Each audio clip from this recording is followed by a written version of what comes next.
Ao redor do 11 de marzo de 2004, o histórico 11M, enfronteime a unha serie de crimes que me afectaron persoalmente. E o primeiro que sentín foi unha ansia irrefreable de vinganza. Desafoguei a miña gana de matar con berros salvaxes, primitivos, máis animais ca humanos. Ler aquel poema de Rosalía Xusticia pola man que escoitara en infinidade de ocasións. Quedei deshonrada, mucháronme a vida, fixéronme un leito de toxos e silvas. Salvádeme, ó xueces, berrei. Tolería, de min se mofaron, vendeume a xusticia. Bon Dios, axudaime, berrei, berreinda. Tan alto que estaba, bon Dios non me oíra. Estonces, cal loba doente ou ferida, dun salto, con rabia, pillei a fouciña.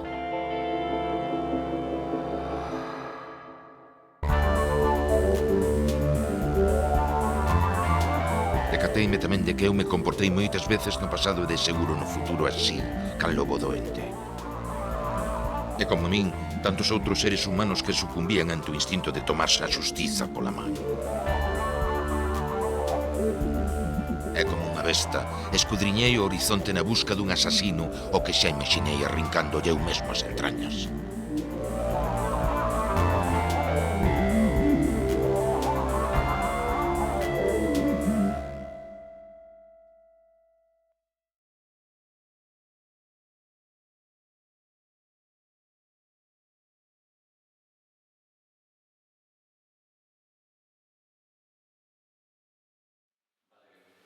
Hola, ¿qué tal? Gracias por ir a esta presentación que empezamos con esta primicia, porque é a primeira vez que estrenamos este Blue Trailer. O Blue Trailer, a responsabilidade total e absoluta é de Antón Ramos, porque eu tuve unha idea original, pero Antón me cambiou por completo e mellorou afortunadamente, porque mellorou muitísimo. Antón, sabedes que pensa con imaxes, e tuvo que facer, fixo este Blue Trailer pois en apenas 10 días. Hubo que comprar a cámara, gravar, montar, etc. Este é o resultado. Entón, gracias por vir, os que estades aí e os que estamos aquí. Os que estamos aí, por se foi un pouco cómodo a viaxe, non sei se foi incómodo, non?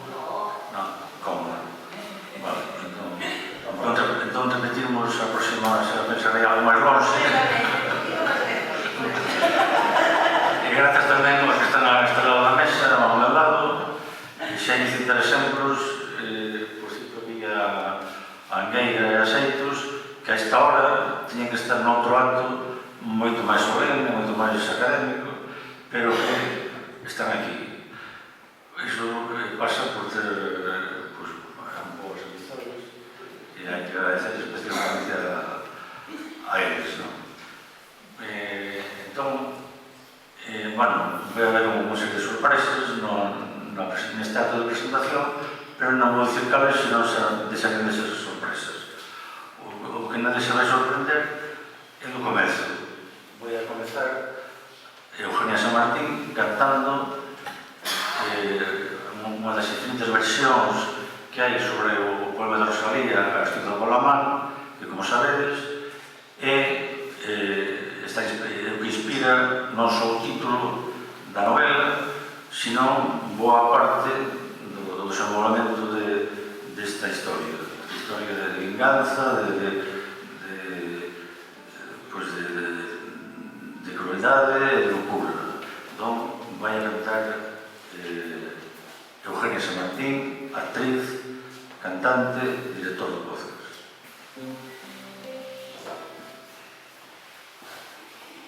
Aqués que ten fama de honrados na vida, roubaronme tanta brancura que tinha, botaronme estume nas garras un día, a roupa de cote puñeron mentira.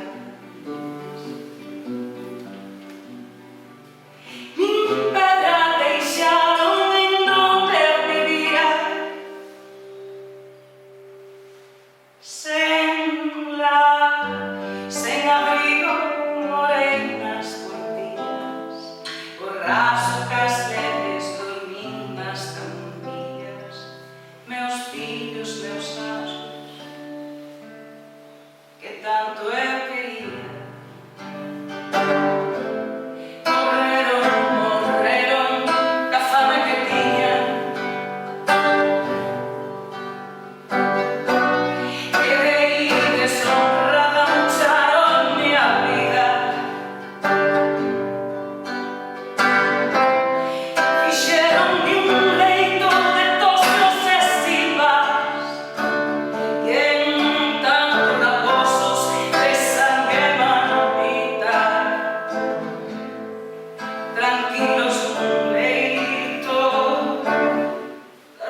os seus compañeiros en cama irán. Miremos con calma e as mans estendidas, dun golpe, dun sollo,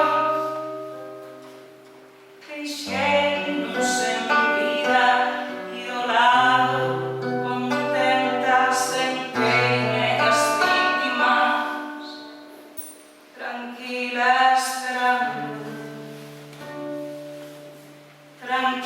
esperando o alba do día.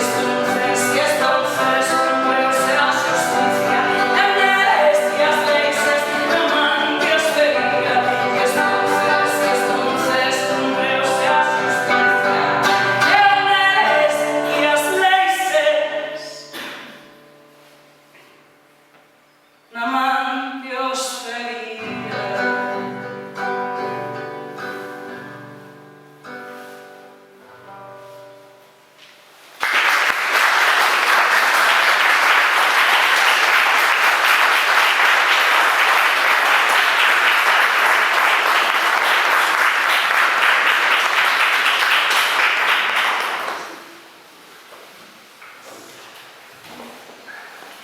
Hola, bo día. Para min, Antonio, é unha honra participar neste acto e creo que podo tomar tamén por asentos en que o compromiso adquirido contigo, que foi previo a outros, merece noso respeto absoluto. Además, non creo que fala de máis dicindo que nos gusta aos dous estar onde somos queridos respetados por ti, nos queres e nos respetas, por lo tanto, estamos encantados de estar a túa beira neste día tan importante para ti e para nós, porque estamos orgullosos da tua amizade e do teu traballo. Entón, eu vou falar un poquinho das varias inscripcións que eu advirto nesta novela de Antonio Tizón. E a primeira delas é a da Rosalía de Castro, claro, aquí xa falamos, xa estamos introducidos con este poema A Xusticia pola man, que aparece na novela que dá título a novela Os lobos doentes. No texto de Rosalía é unha loba doente frente a aqueles raposos de sangre maldita. A loba é a que colle e fociña pola man deste poema revolucionario de Rosalía de Castro, que pon a unha muller como suxeito social e político revolucionario, empuñando a faucilla da xustiza. Outros autores, como Antonio, que xeron antes o mesmo, de inscribirse en Rosalía de Castro a través dos títulos das súas obras, e escollín dous representantes simbólicos que acompañan a Antonio nesta inscripción. Un é Manuel Rivas, coa súa novela Todo é silencio, que tamén, según o meu punto de vista, se inspira no verso de Rosalía. A novela Todo é silencio tamén, bueno, non é do xénero exactamente como esta, pero ten tamén contrabando, narcotráfico, Rías Baixas, un antecedente de Fariña, máis ou menos nesa onda. E o Todo Silencio que buscou o texto de Rosalía, que para mí é aquel de Padrón, Santa María Lestrobe, adiós, adiós. No que di que aquela risa sin fin, aquel brincar sin dolor, aquela louca alegría porque acabou, aquel vibrar sonoroso das cordas arpa e os sons da guitarra melancónica que nos levou. Todo é silencio mudo, soidade menor, onde outro tempo a dicha sola reinou. Padrón, Santa María Lestrobe, adiós, adiós. Creo que se inspirou aí Manuel Rivas, como aquí na Xusticia pola man, e Castelao, tamén desde o meu punto de vista, de un texto maravilloso, fulcral de esperanza en momentos angustiosos e terribles, o alba de gloria, está inspirado na alborada de gloria da que falou Rosalía naquele poema contestando a Ventura Ruiz de Aguilera, cando Ventura Ruiz de Aguilera decía: cuando la gaita gallega se oiga, no acierto a deciros si canta ou si llora. Entón Rosalía na contestación dille nun momento: anque mimosa gaitilla toque alborada de gloria, eu podo decirche non canta que chora. E Castelao colleu esa expresión alborada de gloria, converteu no título en alba de gloria, creo que Rosalía. E di, isto tamén procede decirlo aquí: Sino Abrente, así comeza o seu texto de Alba de Gloria de 1948, creo que moi pouco antes de morir. Castelao, Día da Patria Galega, 1948, na Argentina. Sino Abrente deste día poderamos voar sobre a nosa terra e percorrela en todas as direccións, asistiríamos á maravilla dunha mañán única, dende as planuras de Lugo, inzadas de Vidueiros a carrías de Pontevedra, orladas de Piñeirais, dende as serras nutricias do Miño ou a Orxa montañosa do Sil, onde estamos, até a ponte de Ourense, onde se peitean as augas de entrambos ríos, ou dende os cabos da Costa Brava da Coruña, onde o mar tece en caixas de camarillas até o bruto do monte de Santa Terra, que vence coa súa sombra os montes de Portugal. Por todas partes xurbe unha alborada de gloria. Aí está tamén Rosalía. E tamén hai que citar aquel libro de Daquelas que cantan, un libro editado pola Fundación Rosalía de Castro, que reuniu a voz de 10 mulleres que se quixeron por no camiño de Rosalía Castro, citando ese verso que comeza: follas novas, daquelas que cantan, as pombas e as flores todos din que teñen alma de muller, pois eu que nas canto, hai dixe de Paloma. E aquí a terei uns versos tamén aclaratorios de que a poesía de Rosalía Castro non vai por eses camiños das pombas e das flores. Entón, esa é a primeira inscripción que eu advirto no título de Antonio, non?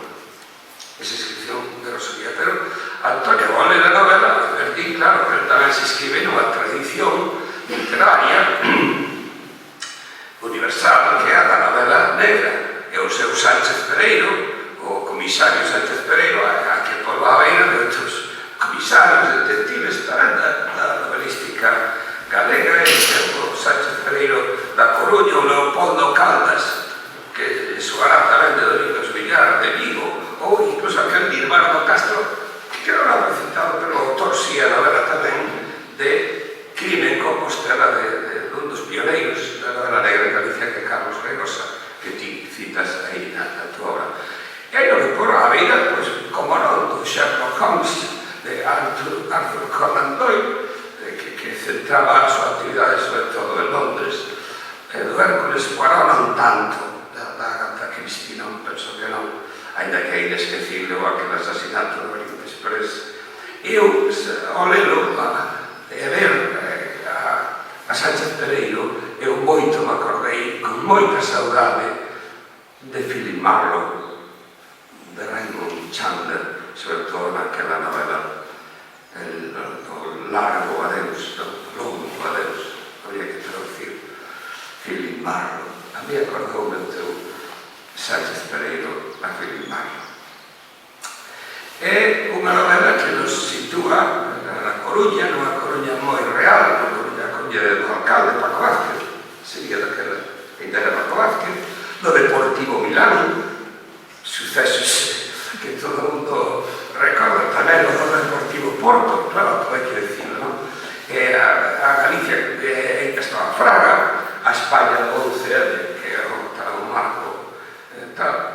Son acontecementos que están na novela e que pautan os propios acontecementos da novela. A novela vai acontecendo según acontece na históricos ben recordados por todos, os seus atentados, a victoria electoral de Zapatero, despois a boda real, é un suceso xa de índole máis literario, porque esta é unha novela sobre literatura tamén, que son os premios xerais de novela, os premios xerais de novela daquele ano 2004. É dicir, é unha novela sobre outras novelas, é literatura sobre outras literaturas. E aquí están escritores tamén, está Manuel Rivas, está Pereiro, que é homónimo deste Xosé Sánchez Pereiro, Josito, o irmán de Lois Pereiro.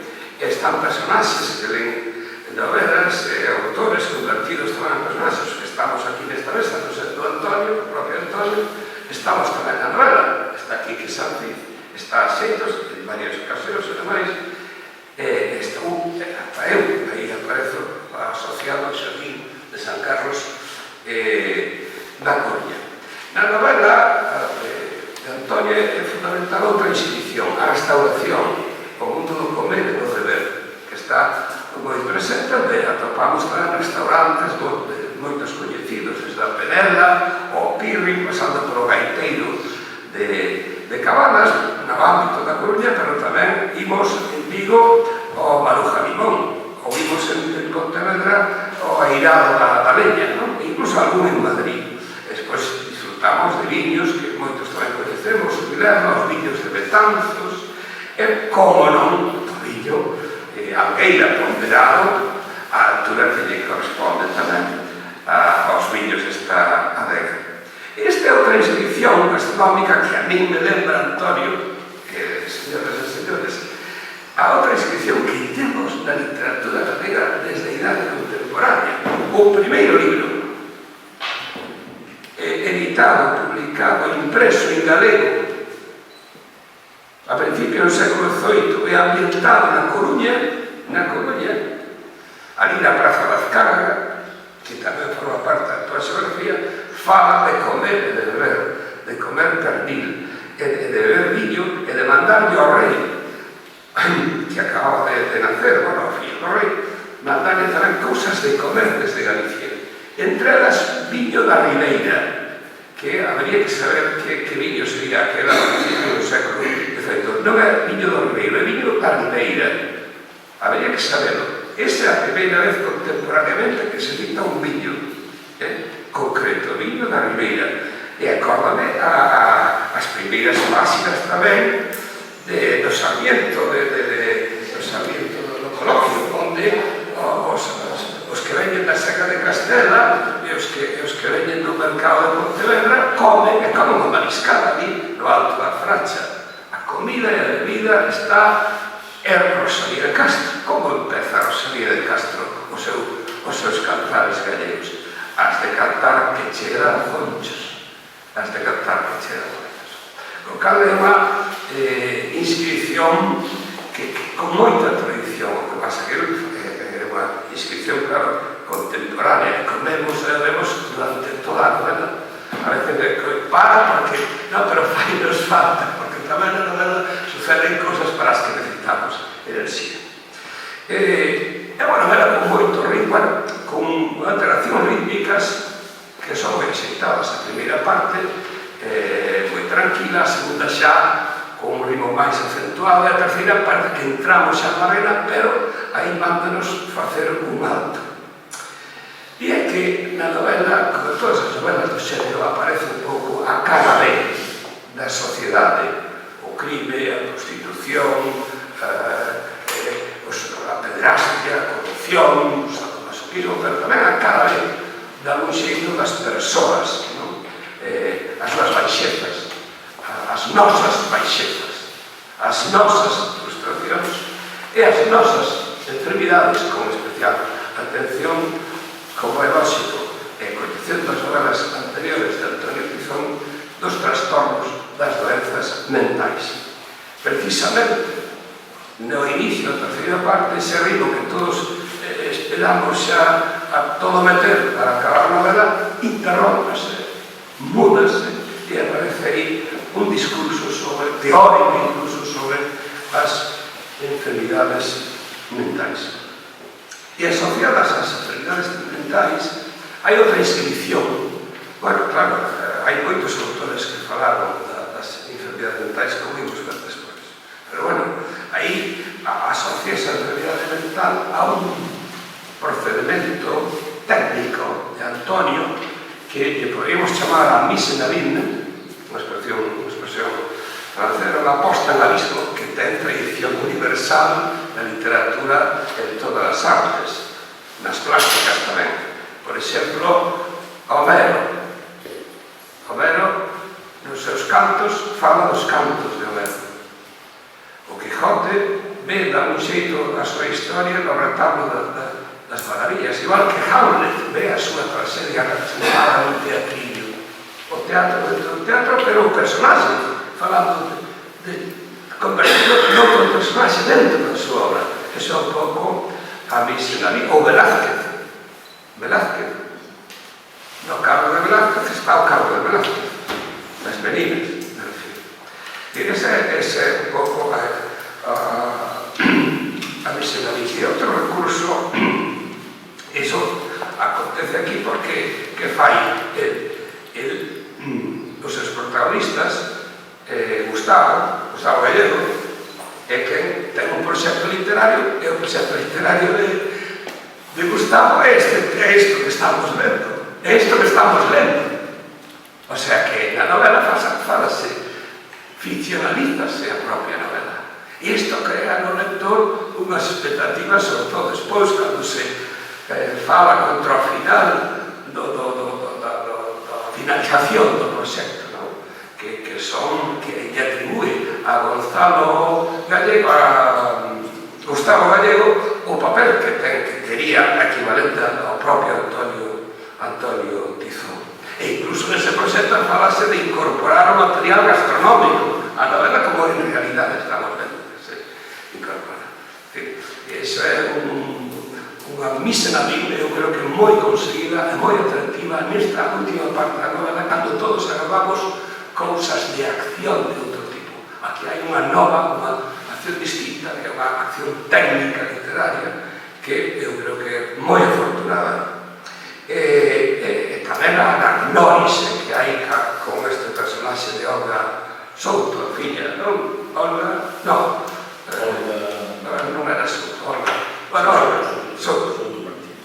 Souto Martínez. Pois Olga Souto descóbrenos. Eu supoño que todo o mundo leu a novela. Tampouco vou decir moito máis, pero sobre Olga Novo, Olga Souto recae esta anagnosis, descóbrese, saca unha máscara, por así decirlo, e descubrimos un novo personaxe detrás deste personaxe. Hai moitas obras que falan da loucura, dos trastornos mentais, contemporaneamente en Galicia bastantes, de Queipo, de Berta Dávila, bueno, vai achegas a iso. Pero temos un modelo máis atrás que é Rosalía de Castro. E non é porque a Rosalía de Castro lle chamase a tola, que lle chamaba. Dicía Obeiras, Susana Obeiras, que súa avó lle dicía: mire, eu coñecina en Compostela, nas ruas de Compostela, e cando ela pasaba, a xente apartábase e dicía: e vai a tola. É un testemunho de Beiras que a súa vez é testemunho da avó. E con Rosa Enríquez, cando pintou, cando debuxou ese poema maravilloso, dixo: non falou da tola. Sí, do mar polorela viñeira a pasar, da frente unha estrela no bico cantar, a vida tan só e a noite sin fin, que ainda recei pola prova da tola, eu que non teño canto de dormir. Pois Rosalía, que chamaba a tola, falou técnicamente da loucura en El primer loco, en 1881. E falou técnicamente da necesidade de crear hospitalización e medicación. Era outra enfermidade máis. Non había que abandonarnos, non había que aillarnos, usalos e había que tratalos. O sea, falou científicamente nun momento histórico importante e con implicacións políticas porque afectaba a algo moi querido por ela, como era o bosque de Conxo. E remato con estas súas palabras. Pobres dementes, fixados como era a situación, tener que dejarles vagar errantes por calles e caminos, hambrientos e desnudos, ou arrancarles de su hermoso país para llevarles a más ingratos climas, entregándoles a extrañas manos sin que los que les aman puedan velar por sus tristísimas existencias. Y Conjo será lo que yo quiero, refugio de almas como la mía, fala Luís, o protagonista, que foi o primeiro outono, agobiadas por incurables dolores, lugar de quietud para gentes que, como yo, amen estas hermosas alamedas y estos campos siempre frescos y sonrientes. Eses bosques, eses campos, ese lugar foi eliminado polo arzobispo Pallá cando cortou a carballeira de Conxo, algo que orixinou que Rosalía escribise un poema memorable que jamás lo olvidaré. Eu espero que todo este mundo que ti creaches con intención estética, pero con intención tamén social, continúe vivo e espero que teña todo o recorrido posible. Moitas grazas por esta novela, Antonio, e moitas grazas a vostedes por a atención.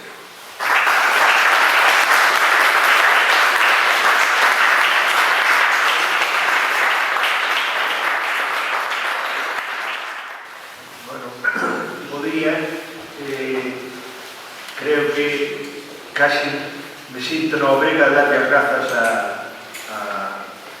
Antonio porque nos arredou das nosas rutinas diarias e trouxenos a paraxes novos, non?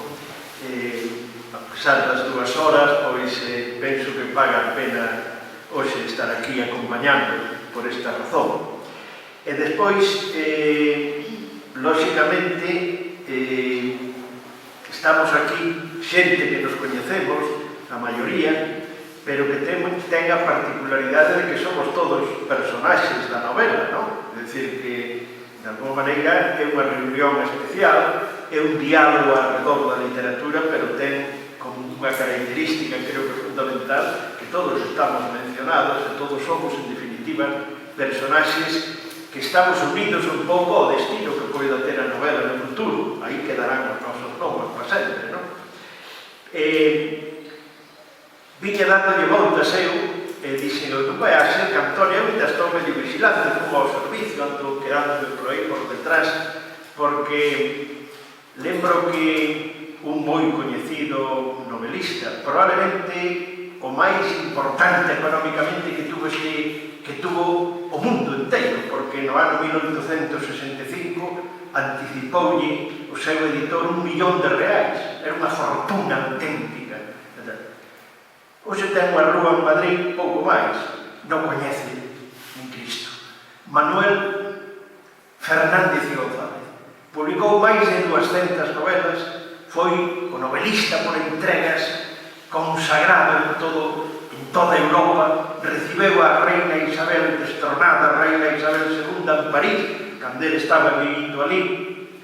Pois, claro, chegou un momento en que era tal o volume de produción literaria que chegou a ter negros, un deles don Vicente Blanco Ibáñez, nada menos. Pero chegou un momento en que eran novelas de folletín que ele iba entregando e de repente un dos negros zaragozano dille don Manuel, imos en 500 personaxes, xa estamos desbordados, que facemos agora? Dixo, non te preocupes, meteunos a todos un barco, a maioría fundeu o barco e acabou esa novela. Claro, nós estamos aquí, a maioría dos personaxes do Antonio, non vai Antonio estar preparando a quinta novela e nos faga algo parecido, non? Eu ainda non estou de todo convencido. Bueno, lóxicamente eu estou aquí porque me quedei o Antonio que estivera, non faltaría máis, claro que estou, pero sobre todo a miña condición pola que me me gusta presentarme, pois é que eu son un lector. Acabamos de escoitar a Fernando e dixo, temos que ler detrás desas paredes, non? Claro, hai que ler detrás desas paredes. Pero é que ler non é ler un libro. Hai xente, hai grandes lectores que non len libros.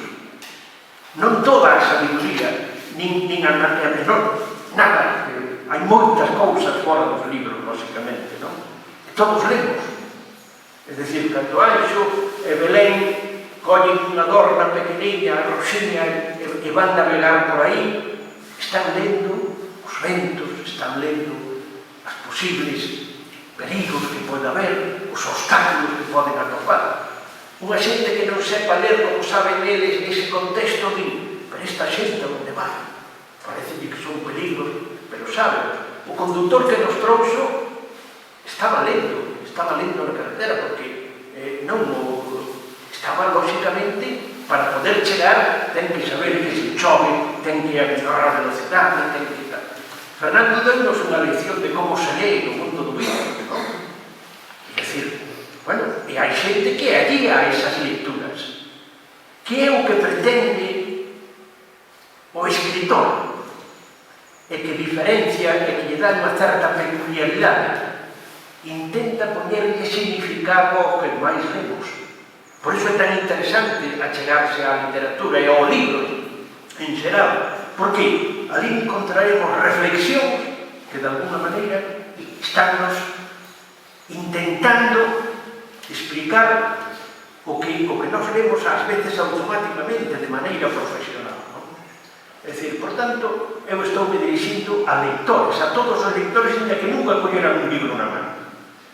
Isto, eu sempre dixen que a maior defensa da lectura, a máis sutil, a máis, é o dun francés que está traducido ao español, que se chama Pierre Bayard, e que titula o libro, o sea, como falar dun libro sin ter o libro, é dicir, como é posible?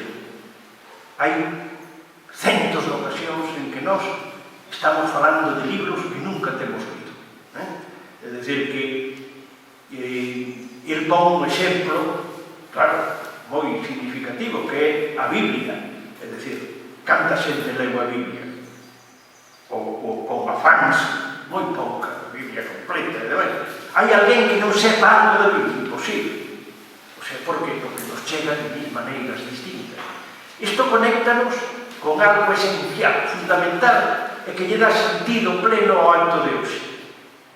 Todo libro, o triunfo do libro non é levar premios, non é que se venda moito, non é que teña capacidade de crear conversación, de que sea unha conversación. Esa é a finalidade, non ten outra, non pode ter outra máis alá disso. O vino, eu non son capaz de tomar, é ben difícil tomar un vaso de vino en solitario, pero, sin embargo, por qué? Porque o viño crea sociabilidade. Por que o viño se asocia sempre? Bueno, pois aí está a cuestión, crear diálogo. Cada libro que se publica, se cumpre unha misión, é simplemente unha hacha que se lle bota a calarada, que nos dá quentura, que nos quenta, e que nos reúne, que nos aglutina, non? Bueno, pois, eu, desde esta perspectiva é da que quero falar. E, lógicamente, outra preocupación que temos que ter os lectores, este tipo de lector do que estou falando, é temos que arredar o libro da profesionalidade académica. É a cousa máis gastada, aburrida, é unha xerga de xente que non ten nin siquiera capacidade de diálogo.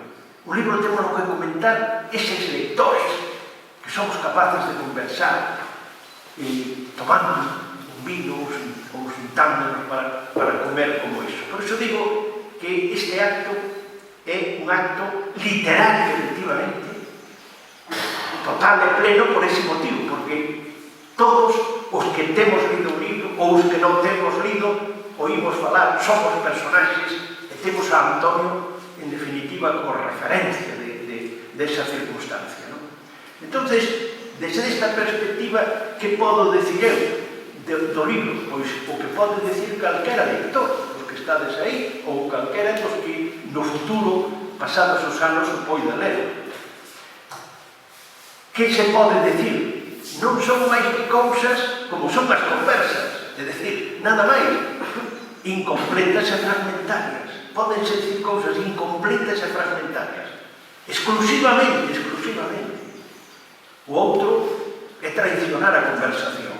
Claro, no mundo publican só anos e 2 billóns, máis de 2.200.000 libros. Eso significa que mentre nós estamos aquí neste acto, saliron 6 ou 8 libros publicados no mundo. Non podemos leer todo eso, evidentemente, ni podemos facer esforzos que son prácticamente imposibles, pero todos nacen con esa vocación de trasladar algo, Por iso, dos libros non quedan máis que iso, imaxes, fragmentos, algo incompleto, algo inconcluso, non? É que cada lector, ademais, o fará distinto, porque para él significa, cada lector busca no libro e de repente significa algo en función dos seus propios intereses. Un crítico profesional non se pode permitir ese luxo de conversar especulando. ¿Por qué? Porque, lógicamente, para poder abarcar todo, dirige a literatura en xéneros. Este é xénero negro, este é blanco, este é policiaco, este é realista, este é tal. Entonces, claro, cada palabra aglutina miles de títulos. E a partir dunhas características básicas dun decálogo, pum, esta é sí, esta non, esta cual, esta tal, esta... Bueno, eso deixamos aos críticos. Os lectores que disfrutamos e que queremos disfrutar un libro, é iso, impresións, fíxome nesto, suliño isto, ando con lápiz na man e fago este suliñado, pero que será moi difícil que o lector que estea sentado ao meu lado faga o mesmo suliñado. Cousas que podo suliñar. Evidentemente, a quen lle encarga o autor a responsabilidade de narrar o que ele quer? A un tal Sánchez, que xa se mencionou aquí, non? A un tal Sánchez Pereira.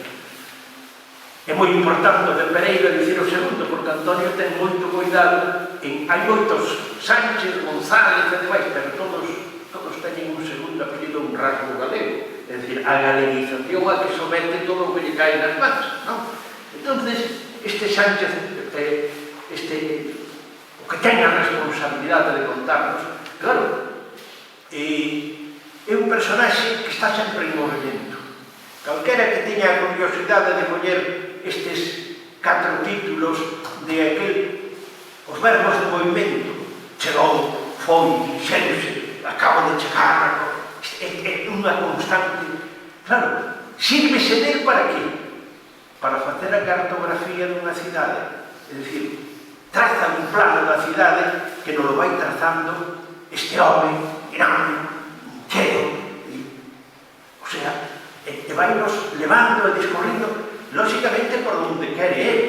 Ainda que nós ás veces sentímonos familiarizados e parece que estamos dirixindo, non, lévanos por onde ele lle dá a gana, exactamente por onde lle dá a gana, pero traza perfectamente un perfil dunha cidade e vai aos sitios a donde ele lle interesa e fai-nos entrar neles. É unha novela de interiores, a pesar de que se está movendo, está en movimento sempre, veñe con o coche, colle aquí, vai lá, é unha novela de interiores, é dicir, todo é sempre restaurantes, cafeterías, pubs, casas, pero é unha novela, nunca hai apenas o exterior. No exterior ocurre un suceso extraordinario que é o que marca unha pauta, que é como unha especie de encado de anzuelo que seguimos, pero que a mí, por lo menos, interesa moi pouco esa parte que me parece incluso superficial, non? O sea, está seguindo un camiño trillado por outras moitas novelas, pero que o objetivo, este policía lévanos por moitos sitios que nos enseñan, pero tamén nos quere equivocar, nos quere facer errar en moitísimas ocasións. Indudablemente, non só é o policía o que nos vexamos polos ollos do policía, que lle dá carácter xenérico, o suspense, Claro, todas empezan con crime. Todas empezan morrendo alguén. Claro, e o normal é que digamos a ver quen matou. Non sei, que vai dosificando o suspense hasta o final. Evidentemente, as novelas son dunha gratísima e rápida lectura porque están feitas para que gusten, para que entreteñan en definitiva. Son novelas eminentemente calquera que se dice que sea cinéfilo, eu xa perdín ese hábito de moitos anos. Isto verá que son novelas, é como estar vendo unha película de cine. Incluso estruturalmente son auténticamente cinematográficas. Sabedes que non hai unha descripción minuciosa a ninguén, non lle vemos o rostro a ninguén. Por qué? Porque a cámara xa se encarga ela de facelo. Hasta niso, por virtude ou por defecto, non interesa. É acción, é un movimento en definitivo. Pero o suspense sí que o utiliza. Cal é o enemigo maior do suspense? E que é o que lle rompa ás veces os proxectos á novela? A casualidade. É unha palabra, pum, casualidade. Claro, hai cousas que só ocurren por casualidade. E a casualidade vai en contra da verosimilitude. Entón, que fai Antonio? Hai un debate sobre a casualidade. O sea, policía, eu non creo nas casualidades, eu creo na intuición. E claro, neses diálogos, hai unha especie de ensayo sobre a casualidade, porque a casualidade aproveita, lógicamente, para o desenvolvemento, pero ao mesmo tempo a xente, son moitas casualidades, atopa que é este, o que lle permite ver isto. E claro, a casualidade forma parte da estrutura, que é dalle moi ben a estrutura, pero restalle credibilidade, porque casualidade que isto, porque hai tamén cuestións lógicamente do xénero. Outras palabras que se repiten en todos os títulos. A palabra extraña está constantemente. Hai persoas extrañas, hai situacións extrañas. Isto moitas veces é un eufemismo por louco, non? Ou por loucura. Un home extraño pasa incluso á tapa do libro, etc. Claro, o extraño xoga un papel moi importante. Por que? Porque extraño é todo aquilo que podemos catalogar de sobrenatural, pero ten sempre unha explicación racional. O fantástico xa non a ten, e o maravilloso tampouco, pero o extraño hai sempre unha explicación racional que, de alguma maneira, acoba o personaxe ou a situación nesa circunstancia. É dicir, outro elemento que temos que eu, como lector, teño que facer un esforzo para asimilar a violencia extrema que se respira na novela. Iso xa non é tanto do xénero, é dicir, xa é unha cuestión, baste con analizar, por exemplo, as relacións sexuales, son unha violencia brutal. Por que? Pois porque o policía, o Sánchez, o narrador, ten a misión de poñer a sociedade en contacto con algo que normalmente non somos capaces de observar.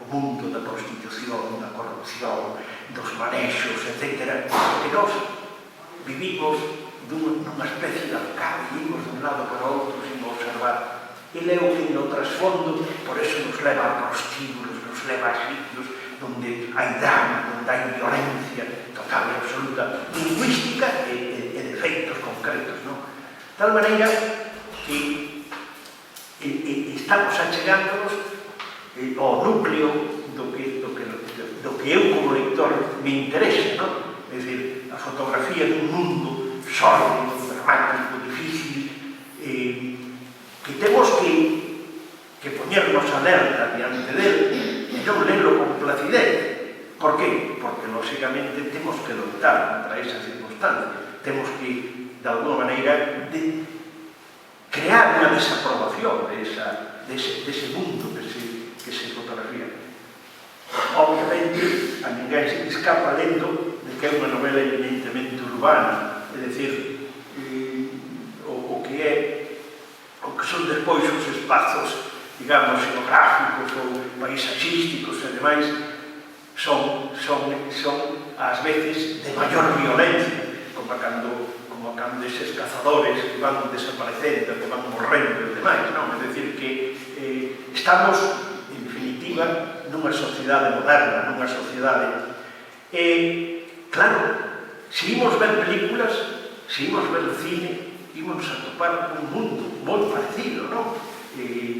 No sentido de que hai tamén a fotografía que cada un, pero a un pregunta, oye, esa película, en canto palabras define un de unha maneira, outro de outro.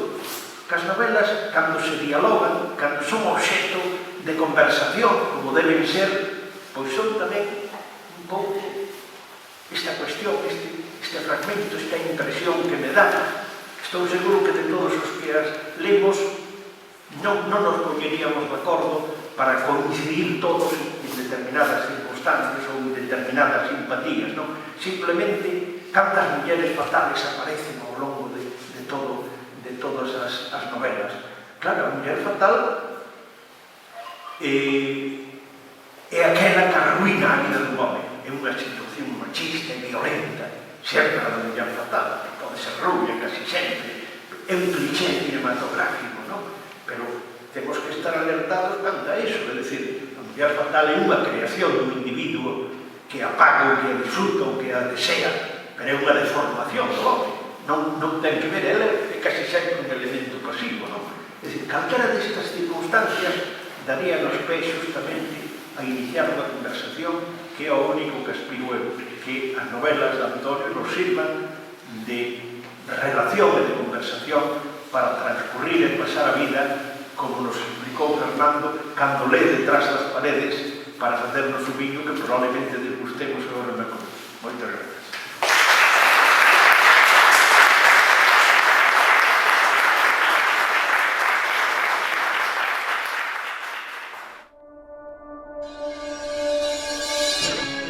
Quérenme matar.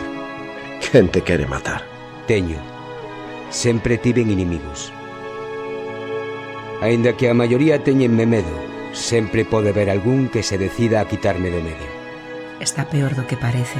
Eu non o vexo tan mal. Bos días. Non sei se haberá no mundo moitos auditorios como este, cunha paisaxe tan fermosa e tan ao alcance da man.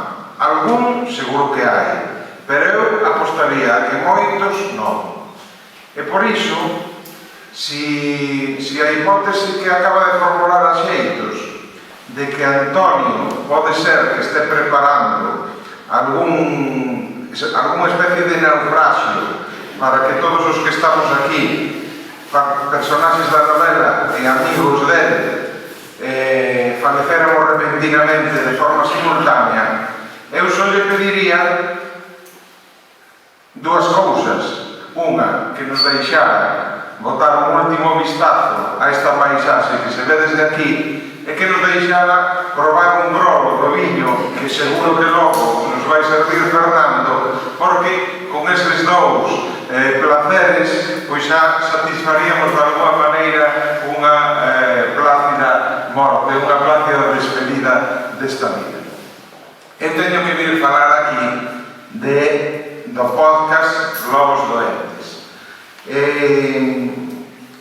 porque a radio, o mundo da radio está vivindo os seus felices anos 20. Esperemos que non sexa como os felices anos 20 do século XX que remataron co crack do 29. E porque digo que vive o mundo da radio os felices anos 20. A pesar de que o que é a radio tradicional perdeu na última década a audiencia, pois hai 10 anos aproximadamente escoitaban radio diariamente en Galicia o 65% da poboación, máis de 6 de cada 10 persoas, e hoxe escoitan radio diariamente en Galicia aproximadamente o 55%. Perdeu a radio ese 10% de ointes asiduos, de ointes diarios. Pero, en 2014, xurdiu o podcast en Estados Unidos. O podcast tuvo un gran desenvolvemento coa pandemia, co coronavirus, e está a vivir un momento de esplendor, de auxe. Na actualidade, un de cada 4 cidadáns galegos di que escoitou un podcast no último mes. Ese bon momento do podcast, os expertos todos din que vai continuar, que ten moitas posibilidades de crecemento. Por iso, eu traballo en Radio Fene, unha radio local, unha radio onde a proximidade foi sempre o seu principal argumento, porque é unha grande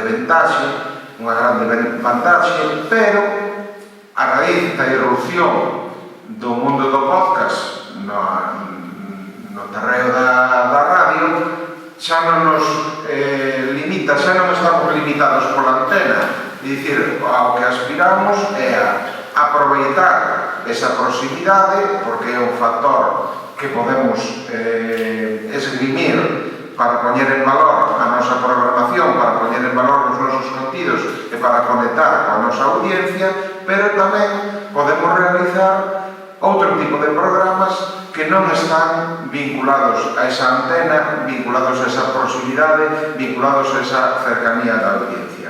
E aí reside a produción Lobos Doentes, que é continuidade dunha adaptación ao mundo do podcast que xa realizamos conxuntamente con Antonio nas súas 3 anteriores novelas, Na Antesala Luminosa, Non me extraño e Nos Incurables, que temos en proxecto realizar o que será a 5ª entrega da pentaloxía A Matriarca. E como facemos isto? Os Lobos Doentes, o podcast Lobos Doentes, gravou un elenco de máis de 35 actores e actrices, algúns actores e actrices profesionais, outros actores e actrices afeiçoados, dirixidos por Eugenia San Martín, pero que elaboraron esa especie de radioteatro, de antiga radionovela, como eran aquelas de la saga de los Porretas ou outras que abundaban na radio no último tercio do século XX, pero que agora adquiren unha nova vida, adquiren un novo formato e adquiren moitísimas máis posibilidades por ese podcast, porque pasa de depender das coordinadas tempo-espazo que dependían anteriormente e que depende aínda a radio tradicional, para o podcast se pode escoitar, como ben sabedes, desde calquera parte do mundo e en calquera momento que o ointe, a persoa que sintoniza quere escoitarlo. Por lo tanto, o poder aí pasa do programador, do director ou do propietario da emisora ou do centro de produción de audio para pasar en líneas xerais, pasar a depositar no ointe. A nosa tarefa, o noso interese é combinar tres chanzos da escaleira. O primeiro, e así o facemos con Lobos Doentes, o primeiro en radio tradicional. Lobos Doentes se emite na frecuencia de radio tradicional a través da frecuencia modulada. Lobos Doentes colgase logo no podcast a través da página web de radiofusión.gal, donde se poden escoitar eses 82 capítulos. De momento se poden escoitar 80, porque os 2 últimos capítulos sairán o luns o capítulo 81 e o martes o capítulo 82. Finalizará, por lo tanto, aí esta serie de episodios. E logo, a través das redes sociais, intentamos difundir na maior medida das nosas posibilidades ese podcast para que poida chegar ao maior alcance posible. Este bom momento do audio, da voz, os expertos din que vai continuar, porque as grandes empresas tecnolóxicas nese mundo global do que tamén nos falaba Fernando antes, deses mercados de Asia, de África e de América que na actualidade están no punto de mira en particular das grandes empresas tecnolóxicas, para chegar a eses mercados, eles concluíron, comprobaron que chegar coa voz, coa palabra, coa audio, é moito máis económico que chegar coa imaxe.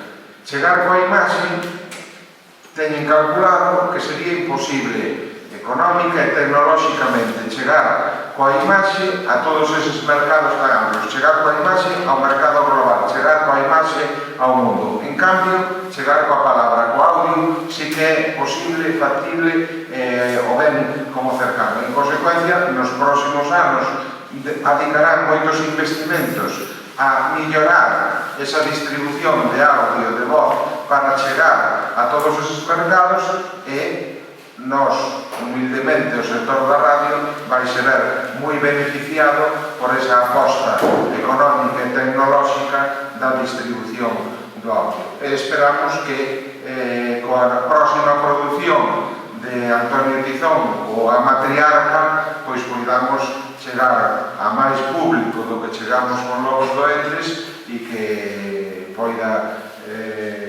el conseguir un éxito pleno. Moitas gracias.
Mércoles, 11 de marzo de 1981. 15 días despois do luns, 23 de febreiro, o que xa todo o mundo chama 23F. 23F, que tanto afectou a todo o mundo, a mí, a ti, a teu pai, a tua nai. O teu pai cansado, tan calado, tan triste, como a engano. E así estará, ata que chegue a primavera.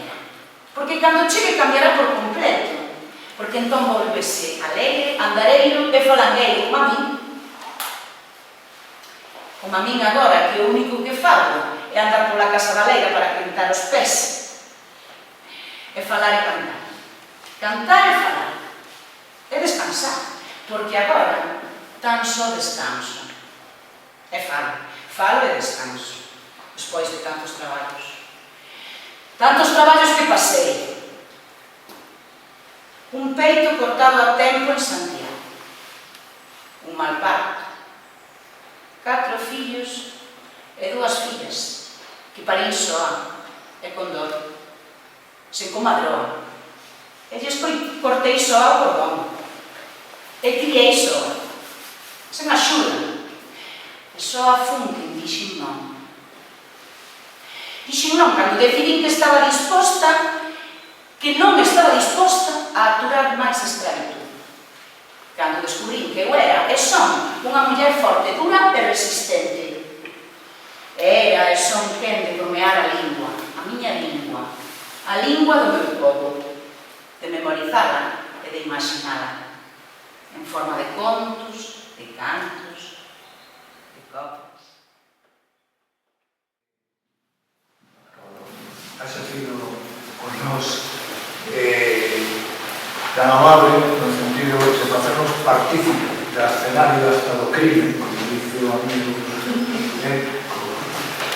e desearle longa vida e que nos siga impresionando sempre con esta serie, unha novela máis de luz. Outra máis amable. Antes se me olvidou agradecer.